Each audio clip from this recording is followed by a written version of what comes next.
Fishing boats of all sizes fill the harbour and dot the coastline of the Gulf of Oman. Fishing is a way of life here and a big part of the culture. The country has one of the highest rates of fish consumption per capita, and most of the fish is caught by small-scale independent fishermen who sell their catch each morning at markets like this one in Muscat. So the country relies on artisanal fishermen for 95% of the entire country's production, but the World Bank says that Oman is on its way to becoming a leading player in the fisheries sector. Oman wants to get the most out of its natural resource without disrupting the livelihoods of these artisanal fishermen. What we need to do is have either a formal system that goes, for example, into deeper fishing, for example, way off the coast where a typical fisherman finds it either more dangerous or more hazardous to go. But the other thing is, this type of fishing makes sure that our fishing stock is more sustainable for the future, rather than other countries have found that the experience of trolling and whatnot actually reduces the fish stock available. But the fact that we need to build around what is there rather than trying to disrupt people's lives. Al-Wusta Fisheries is trying to do just that with a new fleet of 3 commercial fishing vessels. This country is very particular.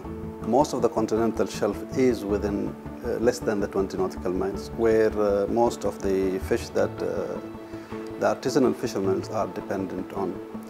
We operate in the slightly deeper water. Al-Wahibi is visiting the newest vessel in his fleet. It's the first time he's seen it up and running.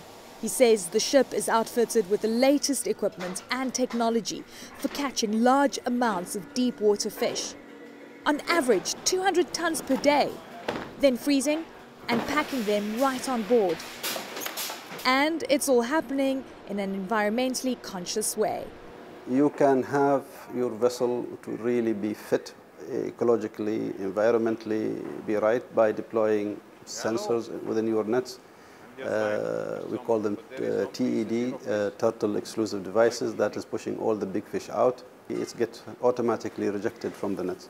Then the nets, they are big enough to allow all the small fish out. Oman is also investing heavily in aquaculture, more commonly known as fish farming, as a way to produce greater quantities of fish and seafood in a more sustainable way. I have been in this industry for the last 20-odd years, and our fish have been reaching markets as far as Japan, Florida, in the US, New York, Canada, lots of places.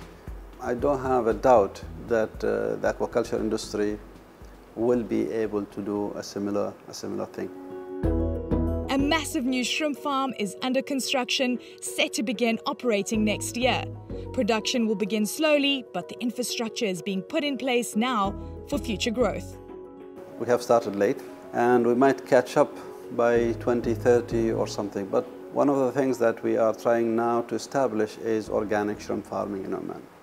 And this is a niche market. It's becoming very popular in the States and Europe and even in China. People are eager to know what they are offered on the plate.